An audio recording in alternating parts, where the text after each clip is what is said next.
Good morning, everyone. We are the Fantastic Boy Group. At this point, we are going to report about the evolution of Philippine taxation. Filipinos first began paying taxes in ancient times. This was done for the obvious reason of protecting them from the dato.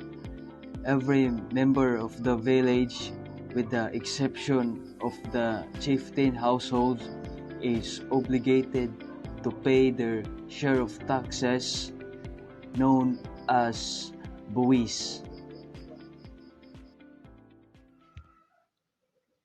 which during this time was already punished by non-payment.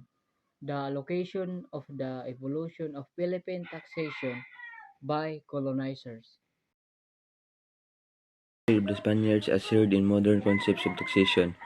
The native Filipino aged between 16 and 60 years old were compelled to pay tribute to the King of Spain through the colonial government worth 8 reales or 1 peso per year.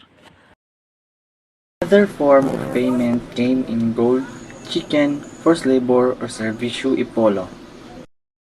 In 1884, the tribute was abolished and was replaced by the cedula, a certificate identifying the taxpayer.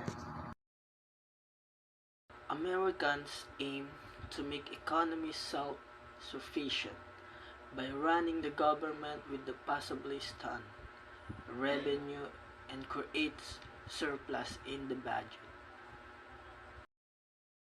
From 1898 to 1903, the Americans followed the Spanish system of taxation with some modifications.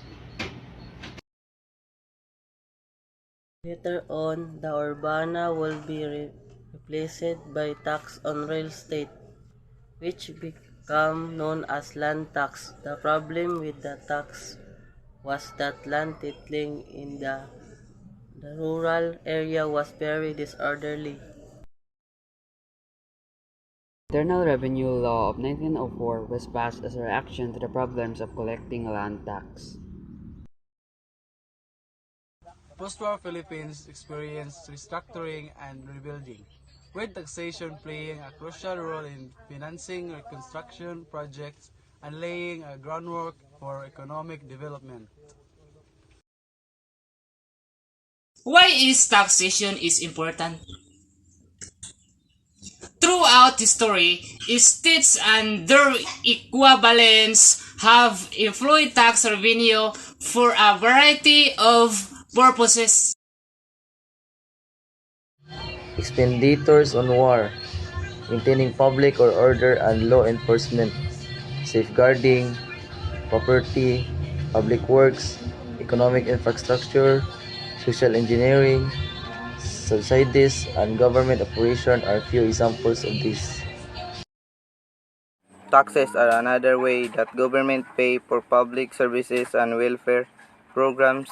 Examples of these programs include public transportation, healthcare, pensions for the old, unemployed, and education. Common public utilities also include waste management, waste and energy system. Here's where your tax money goes. In the Philippines during the Spanish colonial period was characterized by the heavy burden placed on the Filipinos and the corruption of the principals. Principals who were given positions such as cabezas de barangay or alcaldes in the local government were able to enrich themselves by pocketing tributos or palas. Taxation appeared progressive, but the disparity between the less taxed principals and the heavily taxed peasants made the richer and the poorer. The Americans who acquired the Philippines aimed to make the economy self-sufficient by running the government with the smallest possible sum of revenue and create surplus in the budget.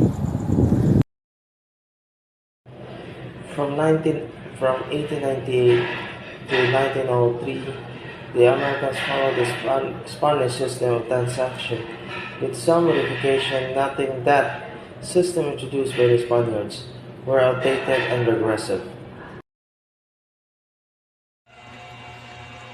For conclusion, it is a complex system that is necessary to pay for social welfare, infrastructure, and public services.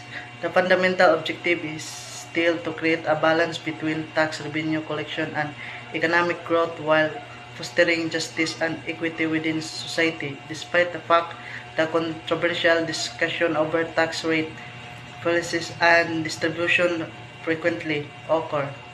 To ensure the efficient use of resources and promotion of the communal prosperity, effective taxation necessitates ongoing assessment, adoption, and transparency.